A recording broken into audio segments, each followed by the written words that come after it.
और अब आपको सीधी ले चलते हैं उत्तराखंड, जहां पर सीएम पुष्कर सिंह धामी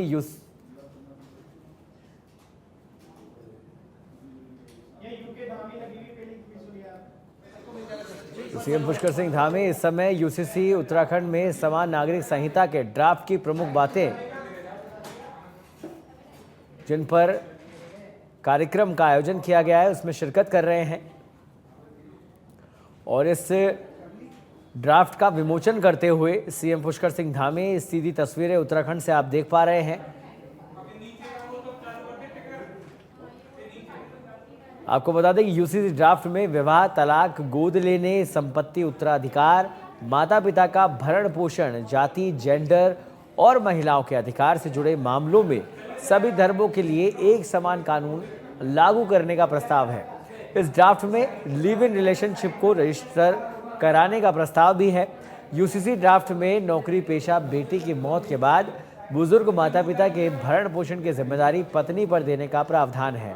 पत्नी की मौत के बाद अगर वह दोबारा शादी करती है तो उसे मुआवजा मिला माता पिता को दिया जाएगा। यूसीसी ड्राफ्ट में अनाथ बच्चों के लिए संरक्षण की प्रक्रिया को आसान बनाने का भी प्रस्ताव है।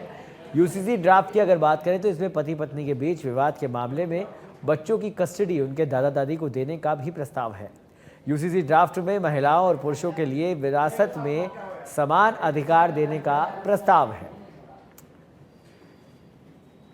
यूसीसी ड्राफ्ट में आपको बता दें कि महिलाओं के लिए विवाह की न्यूनतम आयु 21 साल करने का भी प्रस्ताव रखा गया है।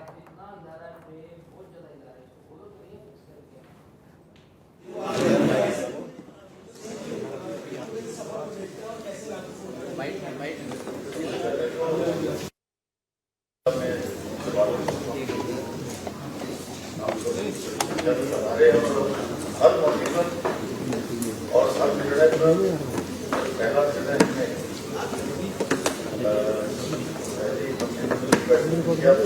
उस समय और मुझे याद है 12 फरवरी 2022 उत्तराखंड विधानसभा के आम चुनाव से ठीक 2 दिन पहले मैंने अपनी पार्टी की तरफ से उत्तराखंड के जनता के सामने ये प्रस्ताव और ये संकल्प हमारी पार्टी का प्रस्तुत किया था कि नई सरकार के गठन होते ही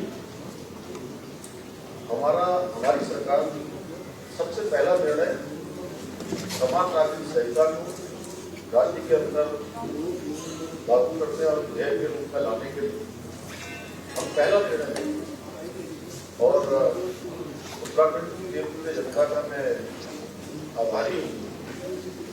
अगर मुझसे बार बार अनेक स्थानों पर मैं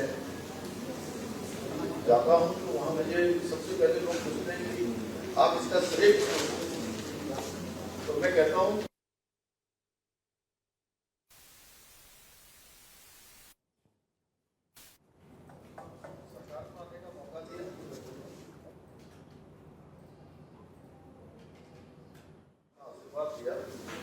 और एक विधक भी उत्तराखंड राज्य के अंदर जो बना हुआ था उस विधक को भी तोड़ने का काम देवभूमि उत्तराखंड की जनता ने किया कि हर बार के चुनाव में यहाँ सरकार परिवर्तित हो जाती है।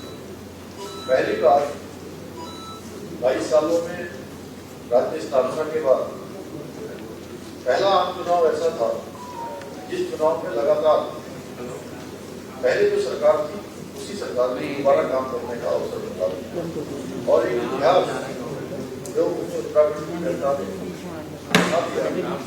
एक जो परिपाटी वो परिपाटी को बदल दिया और हमने भी जो संकल्प किया था देवभूमि ने जिस काम के लिए हमको मौका दिया था हमने वो काम सबसे पहले कैबिनेट में यही निर्णय लिया कि हम इसको लागू करने के लिए एक विशेषज्ञ समिति की कमेटी बनाई है और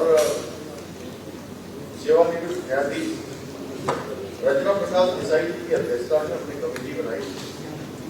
उस कमेटी ने हमको अपनी रिपोर्ट सौंपी और रिपोर्ट सौंपने के बाद 6 फरवरी को विधानसभा में ये प्रस्ताव प्रस्तुत किया गया, उस पर चर्चा हुई, सभी लोगों ने उस पर भाग लिया और 7 फरवरी 2024 को यह विधेयक विधानसभा से पारित हो गया। और उसके बाद माननीय राष्ट्रपति महोदय को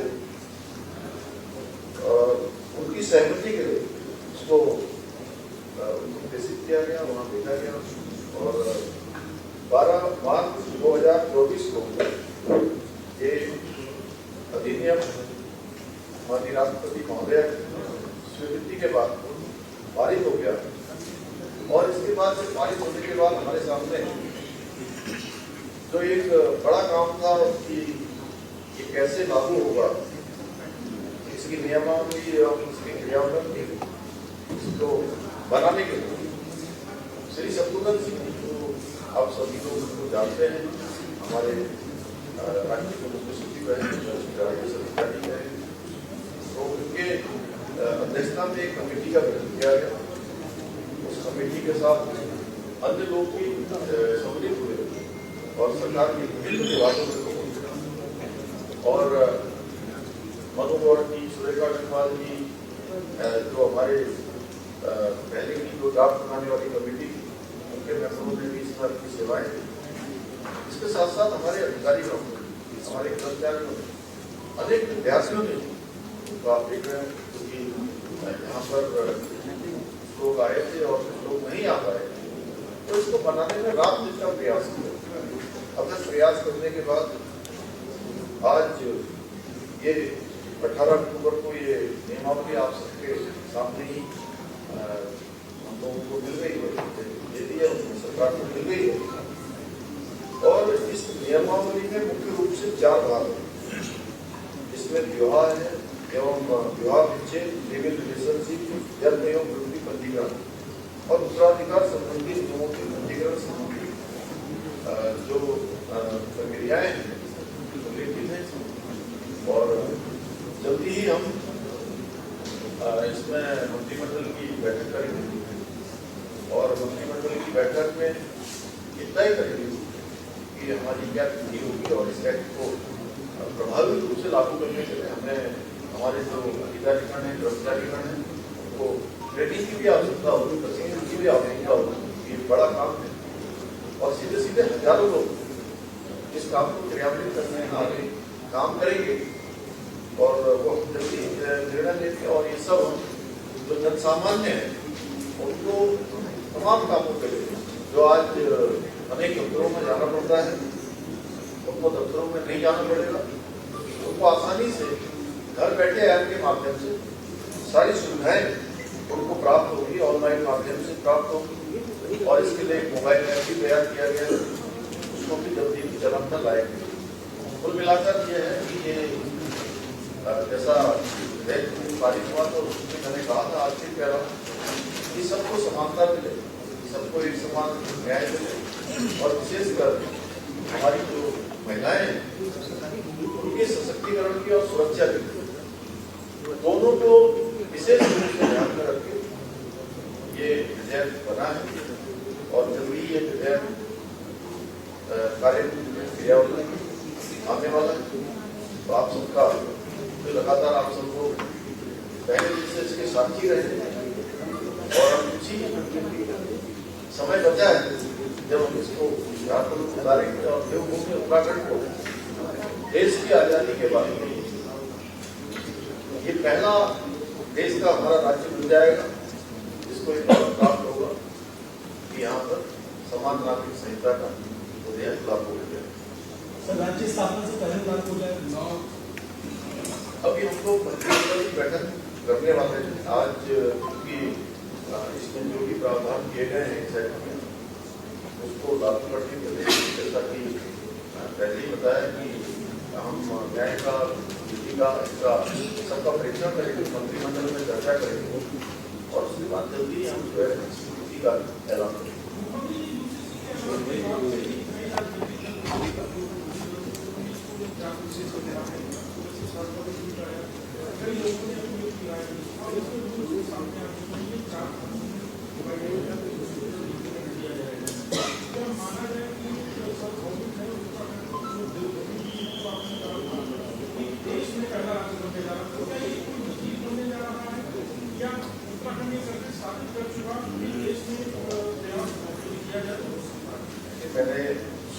नहीं कहा है, ये किसी के लिए किसी के भी खिलाफ नहीं है, किसी को टारगेट करके नहीं लाया गया है और ये सबकी समानता के लिए है।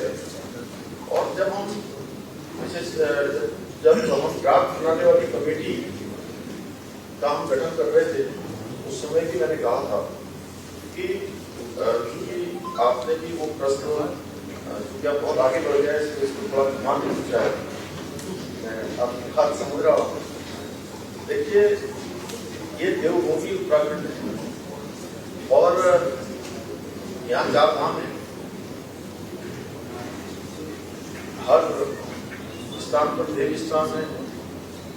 ये सैनिक बाहुल्य हमारा प्रदेश है। देवभूमि के साथ साथ वीरभूमि भी है।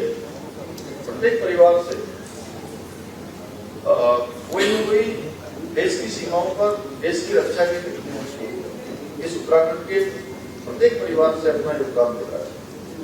2 अंतर्राष्ट्रीय सीमाओं से लगा हुआ है और हमने पहले ही कहा कि देवभूमि में हम सबके लिए एक समान कानून लाएंगे। कोई किसी पंथ का होगा, किसी वर्ग का होगा, किसी भी समुदाय का होगा और उसके लिए हमको देवभूमि उत्तराखंड की देवतुल्य जनता ने अपना आशीर्वाद दिया, अपना समर्थन दिया, अपना मैंडेट दिया। तो देवभूमि की जनता ने ही कहा है हमसे। सर 7 फरवरी 2024 को जब विधानसभा से पारित हुआ तो 8 फरवरी को हल्द्वानी में बंदूकराज की घटना हुई और अब ये जब लागू होने जा रहा था तो उससे पहले जिहाद और प्रदेश में कई घटनाएं हुई। बहराइच की घटना उत्तर प्रदेश के सामने है। आपको ऐसा लगता है क्या कोई एक वर्ग है जो ये नहीं चाहता कि उससे जैसे कानून आए, या आपको इसका प्रभाव दिखता है इसमें?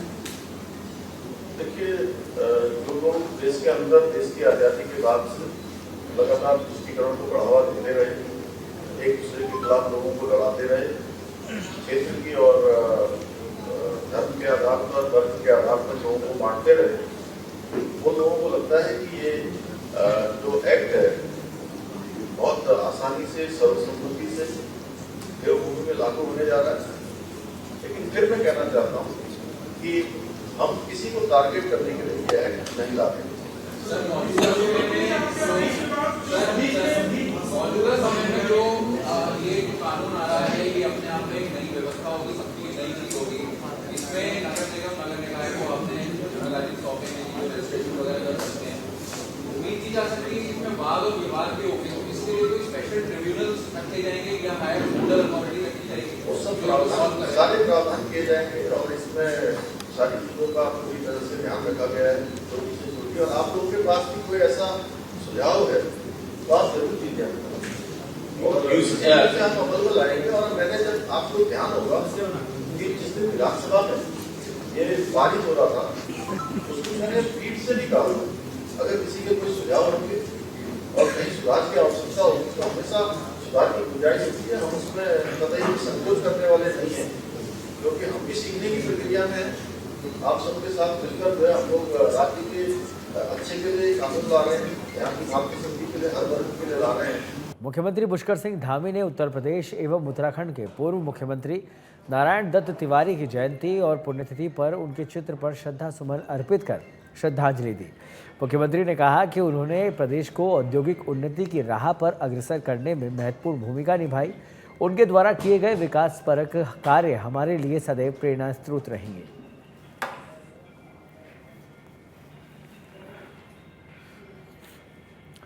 उत्तराखंड में लगातार बढ़ती ऐसी घटनाएं जिनमें कुछ व्यक्तियों द्वारा खाने पीने की चीज़ों में थूका जा रहा है, इसको लेकर प्रदेश सरकार ने काफ़ी गंभीरता दिखाते हुए पुलिस को आदेश जारी किए थे कि वह इसमें कड़ी कार्रवाई करे।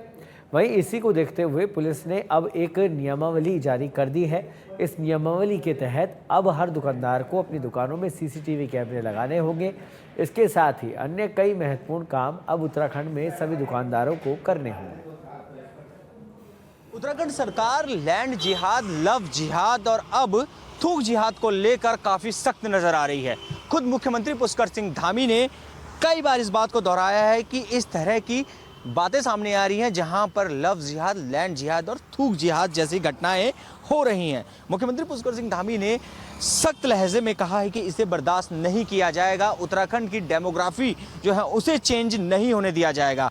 और इसी को देखते हुए उत्तराखंड पुलिस ने अब कह दिया है कि खाने पीने के सामानों में थूकने वालों की हम खैर नहीं है, यानी कि साफ तौर पर उन्होंने कह दिया है कि ऐसी चीज़ों को बर्दाश्त नहीं किया जाएगा। इसको लेकर बाकायदा जो है उन्होंने गाइडलाइन भी जारी की है, जिसमें बताया गया है कि जो होटल और ढाबा जो व्यावसायिक संस्थानें हैं उनमें कार्यरत जितने भी व्यक्ति हैं उन सब का सत्यापन किया जाएगा। यानी कि जितने भी होटल उत्तराखंड में हैं सब में कहा गया है कि आपको सत्यापन कराना पड़ेगा। इसके साथ ही कहा गया है कि जो व्यावसायिक संस्थानों में जो रसोई घर होते हैं उनमें सीसीटीवी कैमरा लगाना होगा, ताकि ये पता चल सके कि वहाँ पर क्या खिलाया जा रहा है, क्या बनाया जा रहा है। इसके साथ ही कहा गया है कि खोखा रेडी आदि जो हैं वो खुले स्थानों में इस प्रकार की अगर घटनाएं जो हैं अगर हो रही हैं, सामने आ रही हैं, तो इसको लेकर भी जो स्थानीय जो अभिसूचना इकाई है उसकी मदद जो है वो ली जाएगी। इसके साथ ही कहा गया है कि पेट्रोलिंग जो होती है, गश्त है, वो समय समय पर बढ़ाया जाएगा, चेकिंग अभियान किए जाएंगे। और सीधे तौर पर कहा गया है कि अगर इस तरह की घटनाएं सामने आती हैं कि दोषी के खिलाफ सख्त कार्रवाई की जाएगी। यानी कि अगर कहा जाए तो जो प्रदेश सरकार है और खुद मुख्यमंत्री जो पुष्कर सिंह धामी हैं वो साफ तौर पर कह चुके हैं कि किसी भी तरह से इस तरह की घटनाओं को बर्दाश्त नहीं किया जाएगा। वैसे भी समय समय पर कई सारे इस तरह के आंकड़े सामने आ रहे हैं जो बता रहे हैं कि उत्तराखंड में ऐसी कई सारी विधानसभाएं हैं जहां पर डेमोग्राफिक चेंज बहुत ज़्यादा देखने के लिए मिला है। इसके साथ ही मसूरी की बात कर ले, जहाँ पर चाय में थूकता हुआ एक व्यक्ति जो है वो पाया गया था। इसके साथ ही अन्य जगह की बात कर ले जहाँ पर खाने में थूकते हुए व्यक्ति पाए गए, तो इसके बाद भी बहुत ज्यादा सख्त प्रदेश सरकार नजर आ रही है।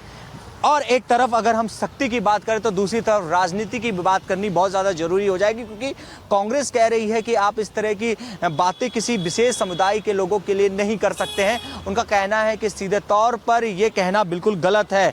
साथ ही कह रहे हैं कि अगर आपको इस तरह की घटनाएं लगती हैं कि हो रही हैं तो आप कानून जरूर बनाइए, लेकिन किसी धर्म विशेष के व्यक्ति के ऊपर इस तरह की जो है आरोप ना लगाया जाए। साथ ही कह रहे हैं क्योंकि चुनाव का माहौल है, तो इस चुनाव के माहौल में इस पूरी चीज़ को जो है वो उसका लाभ उठाना चाहते हैं।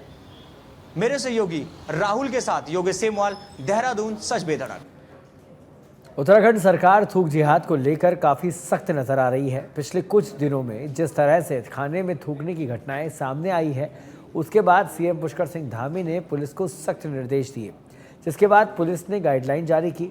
वही बताया जा रहा है कि जल्द ही उत्तराखंड में सभी दुकानदारों को अपनी दुकानों में प्रोपराइटर का नाम लिखने की बात सामने आने के बाद कांग्रेस अभी से इसका विरोध कर रही है। कांग्रेस के वरिष्ठ विधायक और पूर्व प्रदेश अध्यक्ष प्रीतम सिंह ने कहा है कि यह सही नहीं है। जब कांवड़ यात्रा चल रही थी उस समय भी प्रदेश सरकार ने दुकानदारों को अपनी दुकानों के बाहर अपने नाम लिखने के आदेश जारी किए थे, जिसे कोर्ट में खारिज कर दिया गया था। आगे उन्होंने कहा कि अगर आपको कुछ करना ही है तो आप दुकानों में सीसीटीवी लगवाएं, ताकि ऐसी घटनाएं उसमें कैद हो सके, जिससे उन असामाजिक तत्वों पर कानूनी कार्रवाई की जा सके। नहीं, देखिए, ये निर्णय जब कांवड़ यात्रा चल रही थी तब भी लिया गया था, लेकिन न्यायालय ने इसको अस्वीकार करने का कार्य किया। अब फिर इस बात को कहा जा रहा है, अरे आप निगरानी कीजिए, आप कीजिए, कहिए कि सीसीटीवी कैमरे की जो निगरानी होगी उसमें जो है आप जो कृत करेंगे उसमें रिकॉर्ड वो होगा। ये तो बात समझ में आती है, लेकिन अब तो नाम लगा, बोर्ड लगा दो, ये लगा दो। अब भाजपा के पास कहने के लिए कुछ नहीं है। भारतीय जनता पार्टी ना तो विकास की बात कर सकती है, ना बेरोजगारी की बात कर सकती है, ना महंगाई पर अंकुश कैसे लेके इसकी बात नहीं कर सकती है। भ्रष्टाचार अपने चरम पर है, इस पर कोई बात नहीं कह सकती है। तो ये सरकार तो बिल्कुल निठल्ली है, वो एक सूत्रीय कार्यक्रम में लगी हुई है। और उत्तराखंड में बहुत तेजी से डेमोग्राफिक चेंज हो रहा है और यह बात कई रिसर्च में भी सामने आ चुकी है। भाजपा प्रदेश अध्यक्ष महेंद्र भट्ट प्रदेश की जनता से अपील करते हुए उन्होंने कहा कि वह उत्तराखंड के आम लोग यह भी देखें कि उनके आस पड़ोस में कौन रहता है। साथ ही हम अपना मकान जिसे किराए पर दे रहे हैं उसका पुलिस वेरिफिकेशन भी ज़रूर होना चाहिए। देखिए, मैं पूरी तरह कह रहा हूँ, बहुत बड़ा षड्यंत्र देवभूमि के स्वरूप को बिगाड़ने का चल रहा है।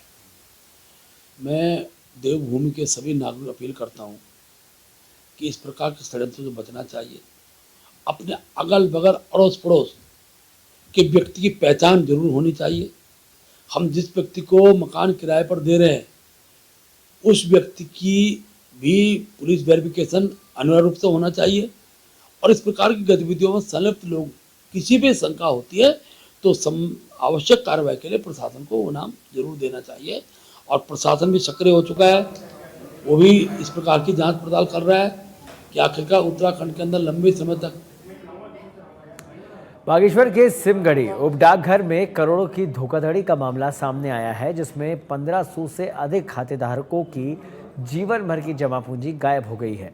पोस्टमास्टर के फरार होने के बाद इस घोटाले का खुलासा हुआ, जब खाताधारकों ने अपनी पासबुक ऑनलाइन चेक करवाई और पाया कि उनके खातों में जमा की गई राशि अचानक से गायब हो चुकी है। सिमगढ़ी, मझेड़ा और आसपास के गांवों के सैकड़ों लोग कमेटी देवी पोस्ट ऑफिस पहुंचे, जिन्होंने अपनी पासबुक में लाखों रुपए की जमा राशि दर्ज पाई, लेकिन ऑनलाइन जांच करने पर खाते में मामूली रकम दिखाई दी। बुजुर्ग शारदा देवी, जिन्होंने 4 साल में 2 लाख की बचत की थी, अब उनके खाते में मात्र 2000 बचे हैं। राकेश राठौड़, जिन्होंने 12 लाख की एफडी की थी, उनके खाते में शून्य दिखाया जा रहा है। ग्रामीणों का आक्रोश देख पुलिस बुलानी पड़ी। वहीं ग्रामीणों ने सीबीआई मांग की जांच की है। मैं घी बेच के मैंने कुछ बकरियां रखी थी, 1 बकरी 2 बकरी बेच के ऐसे कहीं ना कहीं से करके कुछ जमा वहाँ रखा था। तो मैंने बीच में 50,000 की ऐसे अफडियाँ कराई। अफडी कराई तो उसके बाद ये बीच में गांव वाले सभी बोलने लगे कुछ घोटाला हो रहा है, ये हो रहा है। उस चक्कर में आज मैं यहाँ उपस्थित हुआ, यहाँ देखने के लिए। मैंने अपने खाते चेक करवाए तो मैं 50,000 की अफडी में 10 रुपया दिखा रहा है और 2 पासबुक तो ऐसा बोल रहे हैं कि ये तो फर्जी टाइप के लग रहे हैं। पोस्ट ऑफिस में एक मामला आया अभी, जहाँ पे काफ़ी गांव वाले इकट्ठा हो गए थे कि उनका कहना है कि हमारा पैसा जमा हुआ है, लेकिन एंट्री करने पर जो है अभी पैसा पूरा नहीं दिखाई दे रहा है, जिससे लोग काफ़ी रोष व्याप्त था। अब यहाँ पे हम लोग भी आ गए हैं और पोस्ट मास्टर के इंस्पेक्टर साहब भी आए। पूर्व सीएम हरीश रावत हरिद्वार दौरे पर पहुंचे, जहां उन्होंने चंडीगढ़ बस्ती में आग लगने से प्रभावित हुए परिवारों से मुलाकात की और ढांढस बंधाया। साथ ही उन्हें राशन किट और कंबल भी बांटे। उसके बाद हरीश रावत ने हर की पौड़ी पहुंचकर गंगा आरती में शामिल हुए। इस दौरान उनके साथ विधायक अनुपमा रावत और हरिद्वार के कांग्रेस नेता भी मौजूद रहे।